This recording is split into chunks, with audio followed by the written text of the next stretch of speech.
کرنے کا موقع ہے کہ جگہ بدلنا، یہ خود فصل کرے گا فرضوں میں اور نفلوں میں۔ ایسی صورت میں جو لمبے اذکار ہیں جیسے کہ 100 تسبیحات، یہ تسبیحات جب آپ سنتوں سے اور نفلوں سے فارغ ہوں گے اس وقت پڑھیں گے، یہ بھی دبور صلاۃ ہے۔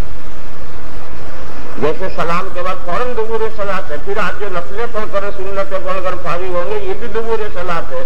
لہذا تمام نفلیں پڑھ کر بھاگ نہیں جانا، یہ 100 تسبیحیں کر کر اٹھنا ہے۔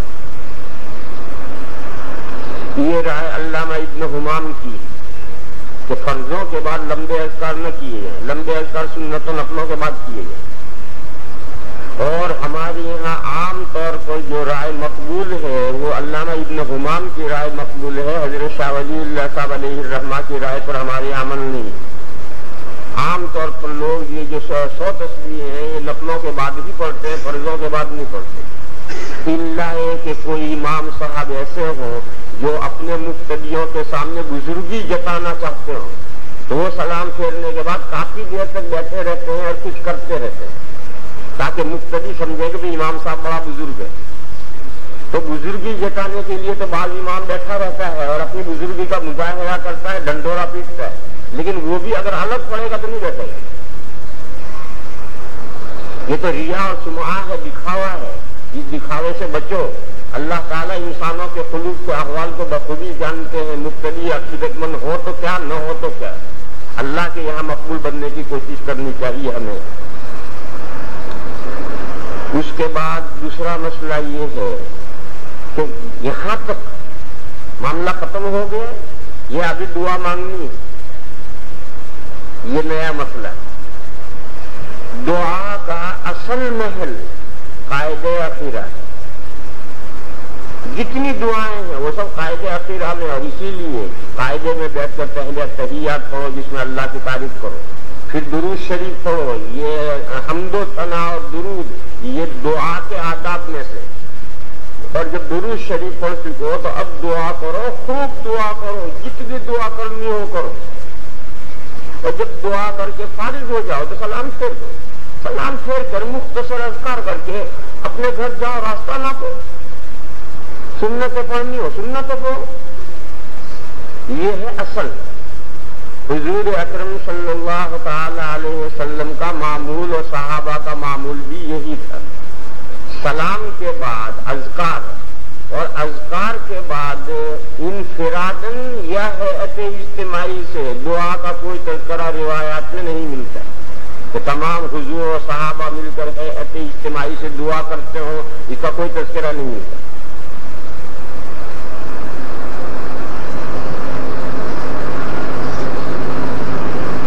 اس کی نظیر نماز جنازہ کا سلام پھیرنے کے بعد بدعتی دعا کرتے ہیں۔ یہ دعا بدعت ہے، کیوں؟ نماز جنازہ تو خود دعا ہے۔ نماز جنازہ کوئی عبادت تھوڑی ہے، نماز جنازہ عبادت نہیں ہے، نماز جنازہ تو خود سفاری پر دعا ہے۔ اب دعا کر کے فارغ ہوئے، سلام پھیرا، پھر دعا مانگ رہے ہیں، یہ کیا چکر ہے؟ اگر اس دعا کے بعد یہ دعا ہے تو پھر وہ دعا ختم کر کے پھر تیسری شروع کرو، مانگتے ہی رہو، کھڑے کرو۔ تو جیسے اس نماز جنازہ کیونکہ خود دعا ہے، وہ کوئی عبادت اور بندگی نہیں ہے، عبادت اور بندگی کا پہلو اس میں تابع ہے۔ یہ نہ سمجھو تم کہیں غلط فہمی ہو جائے، عبادت اور بندگی اللہ کی ہے مگر وہ اصل نہیں ہے، وہ تابع ہے۔ اصل نماز جنازہ کا مقصد میت کے لیے سفاری اور دعا ہے۔ لہذا اس دعا کے بعد جب سلام پھیر کے پھر دعا کیا مانا ہے؟ تو جب حضور اور صحابہ قاعدہ اخیرہ میں اپنی ساری مرادیں انہوں نے مانگ لی اور دعا کر لی، تو سلام پھیر کر پھر دعا کا کیا مطلب؟ پھر دعا کا کوئی مطلب بھی نہیں۔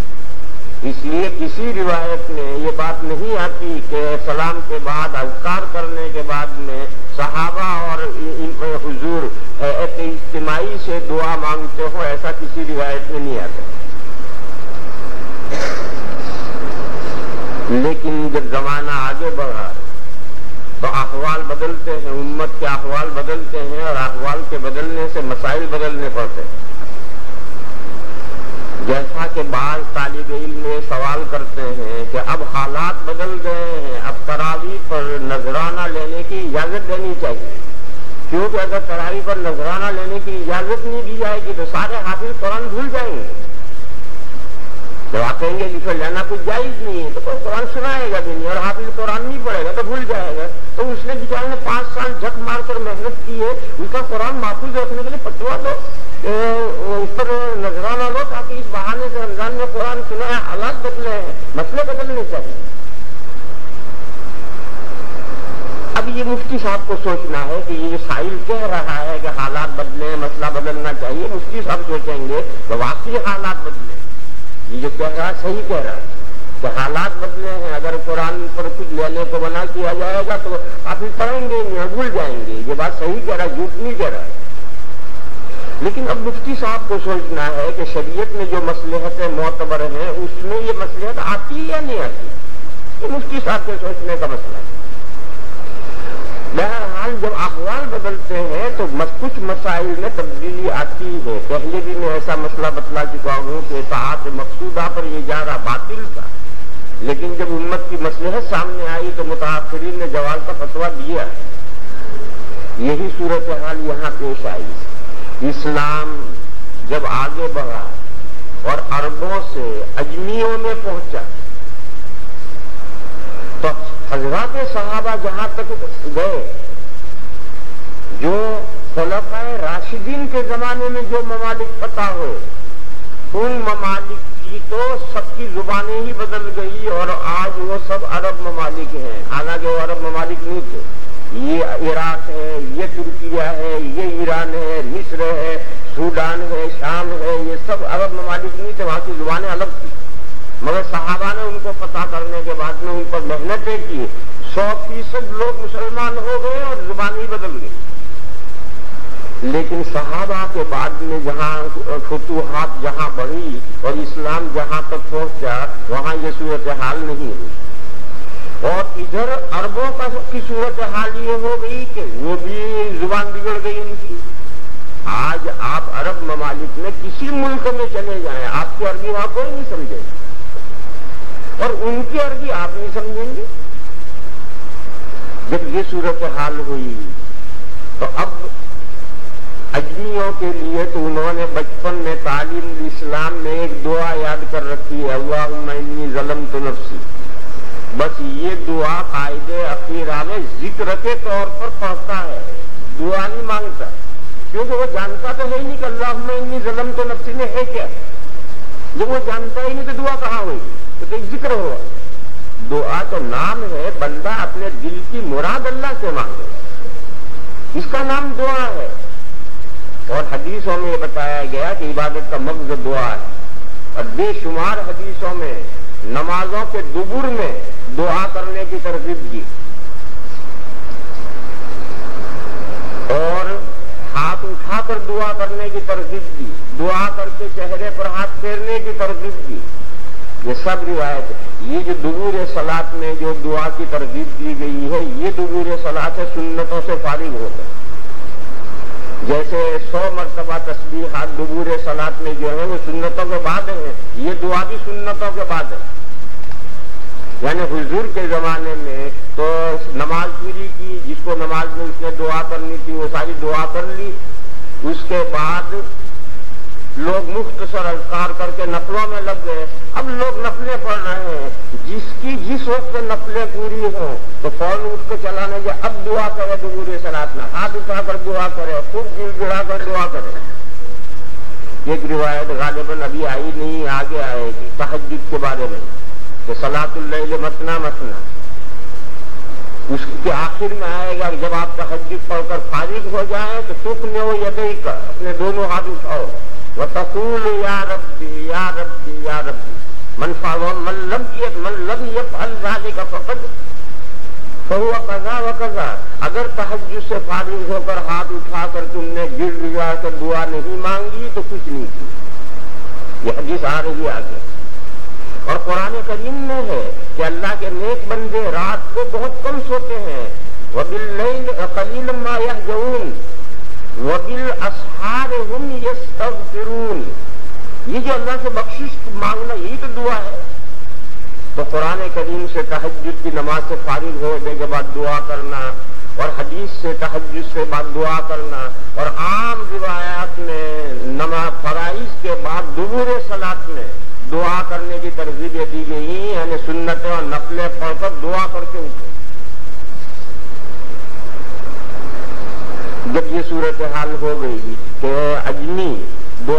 کرنے پر نماز میں قادر نہیں رہے. انہوں نے جو ایک دعا یاد کی ہے اسے بغیر سمجھے ذکر کے طور پر وہ پڑھتے.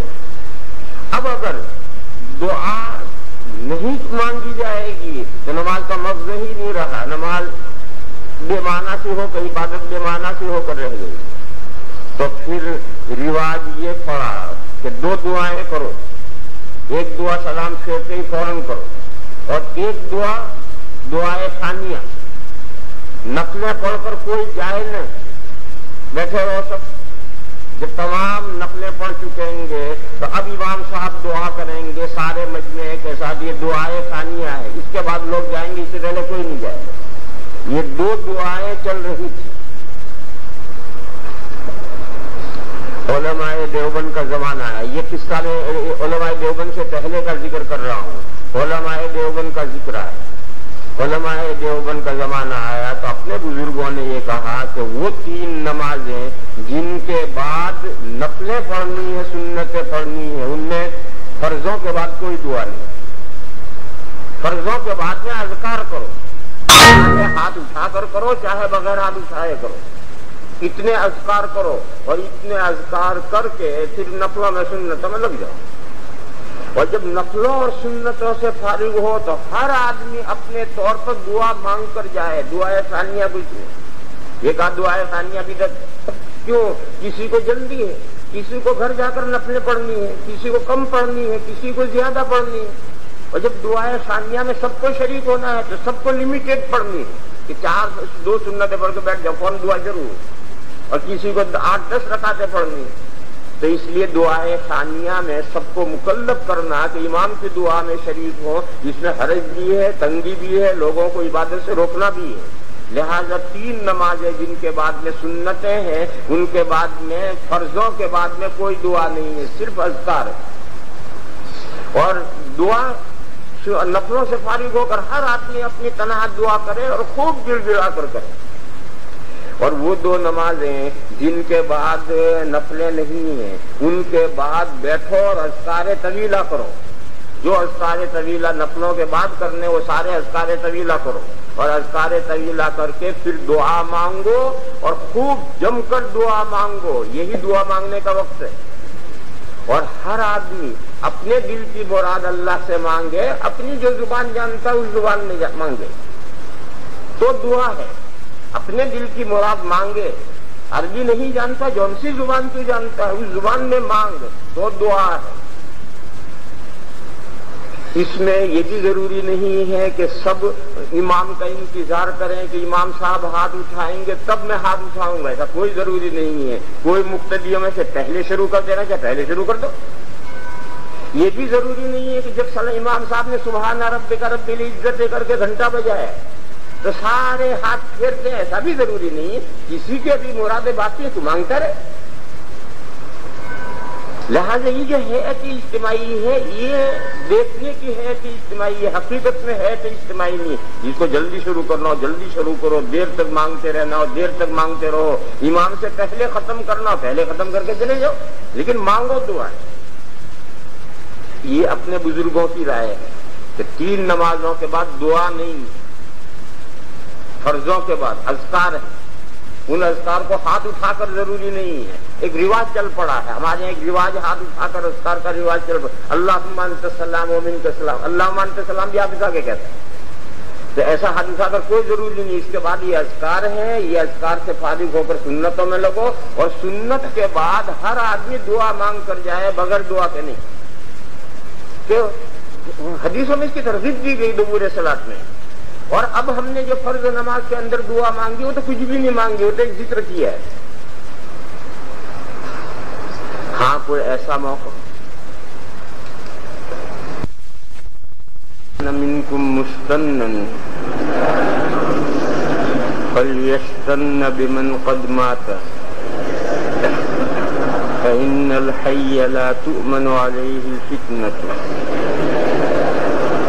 اولئک اصحاب محمد صلی اللہ علیہ وسلم كانوا افضل هذه الامة ابرها قلوبا دلوں کے اعتبار سے سب سے زیادہ نیک، ابرھا قلوبا واعمقھا علما، علم کے اعتبار سے سب سے زیادہ گہرے، واقلھا تکلفا، فاعرفوا لهم فضلهم، فاعرفوا لهم فضلهم، ان کی بزرگی پہچانو، وتمسکوا بما استطعتم من اخلاقهم وسیرهم، وتمسکوا بما استطعتم من اخلاقهم وسیرهم، فإنهم كانوا على الهدى المستقيم، فاعرفوا لهم فضلهم، وتمسكوا بما استطعتم من أخلاقهم وسيرهم، فإنهم كانوا على الهدى المستقيم، من كان منكم مستنا فليستن بمن قد مات، فإن الحي لا تؤمن عليه الفتنة، أولئك أصحاب محمد صلى الله عليه وسلم، كانوا أفضل هذه الأمة، أبرها قلوبا وأعمقها علما وأقلها تكلفا، فاعرفوا لهم فضلهم، وتمسكوا بما استطعتم من أخلاقهم وسيرهم، فإنهم كانوا على الهدى المستقيم۔ یہ روایت مشکات شریف میں کتاب العلم کے آخر میں ہے، اس لیے اگر صحیح نہ لکھ سکو تو وہاں سے مشکات کھول کر صحیح لکھ کر یاد کرو۔ گفتگو یہ چل رہی تھی کہ جب احوال امت کے بدلے، دو طرح سے بدلے، ایک تو اسلام عربوں سے نکل کر اجمیوں میں پہنچا، ان اجمیوں میں جنہوں نے عربی زبان نہیں سیکھی، سیکھنے کا ارادہ ہی نہیں کیا۔ آج آدھی دنیا ایسی ہے کہ جو اجمی ہیں انہوں نے عربی زبان سیکھی نہیں اور سیکھنا چاہتے بھی نہیں، اپنی جو زبانیں ہیں وہی پکڑے بیٹھے ہیں۔ اور خود دوسری تبدیلی یوں آئی کہ عربوں کا زمانہ جب آگے بڑھا تو ان کی زبان کی عربی بدلی، اور حضور کے زمانے کی جو عربی تھی وہ عربی باقی نہیں رہی، اس میں تبدیلی آئی، اور اتنی تبدیلی آئی کہ اب وہ ان کتابی عربی کو وہ سمجھ بھی نہیں سکتے۔ 90% عرب اس زبان کو نہیں سمجھ سکتے، وہ جو اپنی اونچی سیدھی بولتے ہیں دارے جا بگڑی ہوئی، بس وہی زبان بولتے ہیں اور سمجھتے ہیں۔ آپ اپنی یہ کتابی عربی بولیں وہ اسے نہیں سمجھ سکتے۔ جو پڑھے لکھے لوگ ہیں وہ سمجھتے ہیں، باقی عام مسلمان نہیں سمجھتے۔ جب وہ نہیں سمجھتے تو جو یہ معصورہ دعائیں ہیں ان دعاؤں کو بھی نہیں سمجھتے، کیونکہ وہ بھی کتابی عربی ہے۔ تو جب یہ صورتحال بدلی تو علماء کرام نے مسئلہ یہ کیا کہ اب کیونکہ نماز کے اندر تو یہ لوگ دعا مانگنے پر قادر نہیں رہے، جو معصورہ دعائیں ہیں ان میں سے ایک آدھ یاد کرتے ہیں، اسے بھی زندگی بھر ذکر کے طور پر پڑھتے ہیں، دعا نہیں۔ لہذا نماز سے متصل جو وقت ہے، کیونکہ یہ وقت کئی معاملات میں نماز کے ساتھ ملحق ہے اور اسے بھی دبور صلاۃ قرار دیا گیا ہے، اور وہ من وجہ دبور صلاۃ ہے، من وجہ خارج نماز ہے۔ لہذا وہاں اگر اپنی زبانوں میں دعا مانگی جائے گی تو نماز پر کوئی اثر نہیں پڑے گا۔ چنانچہ علماء نے یہ کہا کہ حسن بہتر یہ ہے کہ سلام کے بعد لوگ دعا کریں، سلام کے بعد جن میں سنتیں پڑھنی ہے ان میں دعا نہیں کرنی، بس صرف اذکار کی حد تک، اور جن میں سنتیں نہیں ہے اسے جم کر دعا کرنی، اور باقی ہر ایک کو دعا کرنی ہے۔ جب وہ سنتوں سے فارغ ہو جائے تو دعا کر کے اٹھ کر جائے نماز سے، جیسے تہجد سے، میں تھوڑا ہلکا کرو، جیسے نماز سے تہجد سے فارغ ہونے کے بعد میں دعا معمول بھی ہے، ایسے پانچوں نمازوں میں جب آپ سنتوں سے نفلوں سے سب سے فارغ ہو جائے تو دعا معمول بھی ہے۔ لہذا یہ بڑھایا ہوا مسئلہ ہے۔ کوئی کہے کہ حدیث میں دکھاؤ تو حدیث میں کہاں سے دکھائیں گے؟ یہ تو ایسا ہی مسئلہ ہے کہ امام کو تنخواہ پر رکھنا جائز ہے، مؤذن کو تنخواہ پر رکھنا جائز ہے، کوئی حدیث میں دکھاؤ، تو حدیث میں کہاں سے دکھائیں گے؟ حدیث میں تو ناجائز ہے۔ یہ تو بدلے ہوئے حالات میں یہ مسئلہ فقہاء کرام نے، تو آپ یہ کہیں کہ فقہ میں دکھاؤ تو ہم فقہ میں دکھا دیں، لیکن کہیں کہ امام کو تنخواہ پر رکھنا جائز ہے، مؤذن کو تنخواہ پر رکھنا جائز ہے، ناظرہ پڑھانے والے کو تنخواہ پر جائز ہے، تفسیر پڑھانے والے کو تنخواہ پر رکھنا جائز ہے، حدیث اور فقہ پڑھانے والے کو تنخواہ پر رکھنا جائز ہے، حدیث میں دکھاؤ۔ ارے حدیث میں کہاں سے دکھائیں گے؟ یہ تو بدلے ہوئے حالات میں مسئلہ بدلا گیا ہے، لہذا آپ کہیں فقہ میں دکھاؤ تو فقہ میں دکھائیں ہم۔ ایسا ہی یہ مسئلہ ہے جو یہ سمجھتے ہیں کہ حضور کے زمانے میں دکھاؤ، حضور کے زمانے میں دعا نہیں ہوتی۔ ارے پھر حضور کے زمانے میں دعا اس لیے نہیں ہوتی تھی کہ اسے ضرورت نہیں تھی۔ یہ سارے فنون جتنے مدون کیے گئے تھے حضور کے زمانے میں کہاں تھے؟ کہ جب ان فنون کی ضرورت پیش آئی تھی مدون ہوتے چلے گئے۔ تو حضور کے زمانے میں چونکہ سارے ہی عربی جانتے تھے، دین سے واقف تھے، اور دعا کا اصل محل قاعدہ ہے، اور اس قاعدے میں وہ جم کر دعا کر لیتے تھے، اس لیے سلام پھیرنے کے بعد دعا نہیں کی۔ مگر جب حالات بدلے اور دعا نماز میں مسلمان مانگنے پر قادر ہی نہیں رہے، تو اب اگر نماز کے اندر تو دعا کر نہیں سکتے، نماز کے باہر بھی دعا نہیں ہوگی، تو بندوں کا تعلق ختم ہو جائے گا، دعا کا تعلق بھی ختم ہو جائے گا، عبادتوں کا مغز نکل جائے گا۔ اب سوال پیدا ہوا کہ ٹھیک ہے دعا تو ضروری ہے، مگر ہیئت اجتماعی سے کیا ضروری؟ اس کا جواب سنو، میں نے بتا دیا کہ 3 نمازیں جن کے بعد سنتیں ہیں ان میں تو دعا ہے ہی نہیں، ذکر ہے صرف۔ وہ ذکر یہ بھی ضروری نہیں کہ آپ ہاتھ اٹھا کر کریں، بغیر ہاتھ اٹھائے ذکر کیجیے، ہاتھ اٹھانا کوئی ضروری نہیں۔ ہمارے یہاں کچھ طالب علم بنگلہ دیش کے ایسے ہیں جو سلام ابھی دوسرا سلام ٹھیک سے پورا ہوا بھی نہیں، اور وہ سر پر پیر رکھ کر گدھے کی طرح بھاگیں گے، اور وہ یہ ظاہر کریں گے کہ ہم سنت کے پیروی کرنے والے ہیں، ہم بدعت میں شریک نہیں ہوتے۔ یہ کون سا طریقہ ہے؟ سلام ابھی پورا پھرا بھی نہیں اور گدھے کی طرح بھاگنا، یہ کون سا سنت طریقہ ہے؟ اگر یہ دعا میں شریک ہونا بدعت ہے تو یہ گدھے کی طرح بھاگنا یہ کون سا سنت طریقہ ہے؟ تمہیں دعا میں شریک نہیں ہے مت ہو، کون کہہ رہا تمہیں شریک ہو؟ مگر پوری مسجد کو بے وقار تو مت بناؤ۔ مجھے مسجد میں سے کدھر بھاگ رہا ہے، کدھر بھاگ رہا ہے، کدھر بھاگ رہا ہے۔ میں تو کبھی دارالعلوم کی مسجد میں آتا ہوں، اتنا غصہ آتا ہے کہ یہ طالب علم سے کیا ہے؟ ارے بھائی تمہیں دعا نہیں مانگی مت مانگو، کوئی ڈنڈا مار رہا ہے تو مانگو، پھر بیٹھے ہوئے اللہ کا ذکر کرو۔ ذکر کرنا تو بدعت نہیں ہے، ذکر کرنا تو حضور سے ثابت ہے، تم بیٹھے بیٹھے ذکر کرو، کس نے تمہیں کہا تم دعا میں شریک ہو؟ تو یہ جو ہمارے بنگلہ دیش کے بعض طالب علم ہیں ان کی جو رائے ہے میں اس رائے میں دخل نہیں دیتا، وہ جو ان کی رائے رکھو، مگر ان کا جو طرز عمل مسجد میں ہے یہ غلط ہے۔ اگر تمہیں دعا میں نہیں شریک ہونا مت شریک ہو، کوئی میں تمہیں زبردستی نہیں کر رہا، مگر یہ بھاگنا گدھے کی طرح سے یہ بھی مسجد کو بے وقار بنانا ہے۔ بیٹھو اذکار کرو، دوسرے کرتے ہیں اسے ڈبل کرو ٹرپل کرو، کون منع کر رہا تمہیں؟ اذکار تو کرو، وہ تو ثابت ہے۔ تو میں نے کہا کہ یہ 3 نمازیں ان میں تو دعا ہے ہی نہیں، اذکار ہیں۔ وہ اذکار آپ چاہے ہاتھ اٹھا کر کریں، ہاتھ اٹھا کر کریں، بغیر ہاتھ اٹھائے کریں، بغیر ہاتھ اٹھائے کریں، یہ تو ایک رواج چل پڑا ہے، ہاتھ اٹھا کر کے کرنے کا ایک رواج چل پڑا ہے، ہاتھ اٹھانا کوئی ضروری نہیں۔